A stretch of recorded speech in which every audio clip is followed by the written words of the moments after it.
राधे आप सभी को। कार्तिक स्नान बुढ़िया माई की कहानी।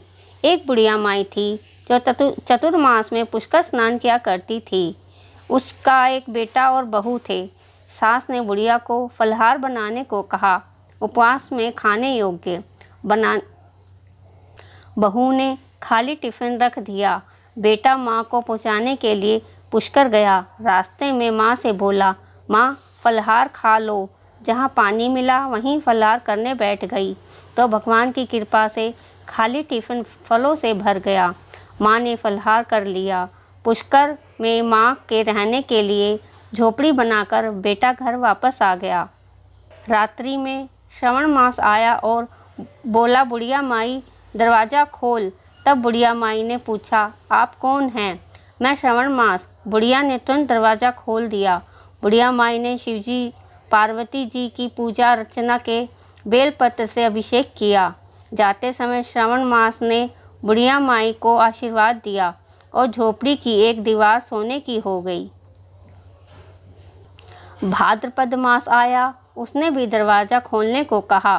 बुढ़िया माई ने दरवाज़ा खोला, सतु बनाकर कजरी तीज मनाई। भाद्रपद मास ने बुढ़िया माई को आशीर्वाद दिया और झोपड़ी की दूसरी दीवार भी सोने की हो गई।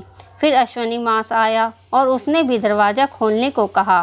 बुढ़िया माई ने दरवाज़ा खोला, पितरों का तर्पण कर ब्राह्मण भोज कराकर श्राद्ध किया। नवरात्रि में माँ दुर्गा को अखंड ज्योत जलाकर प्रसन्न किया।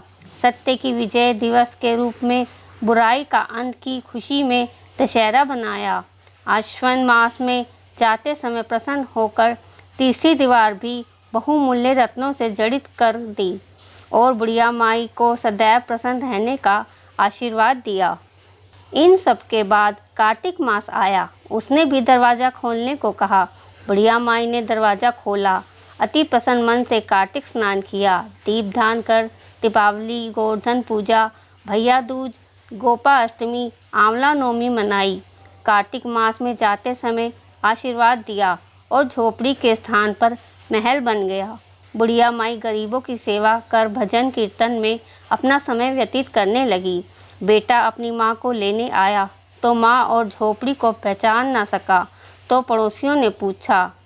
उन्होंने बताया, बेटा माँ के चरणों में गिरकर बोला, माँ घर चलो। सारे सामान के साथ घर ले आया।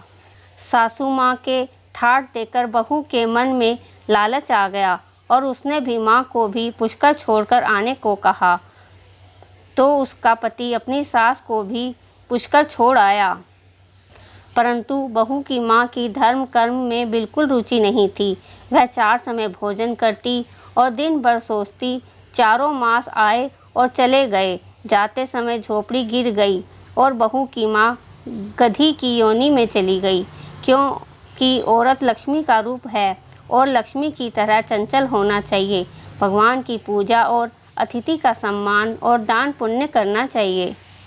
बहू ने कहा, अब माँ को लेने आओ।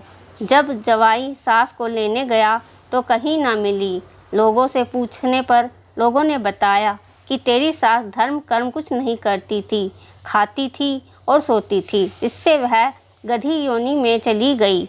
जवाई गधी योनि सास को बांधकर घर ले आया। उसकी पत्नी ने पूछा, मेरी माँ कहाँ है? तब पति ने कहा, तेरे लालच की वजह से तेरी माँ गधी योनि में आ गई। बड़े बड़े विद्वानों, ब्राह्मण, ऋषियों, मुनियों से पूछने पर उन्होंने बताया कि तेरी सास के स्नान किए पानी से स्नान कराने पर उसे मनुष्य योनि मिलेगी।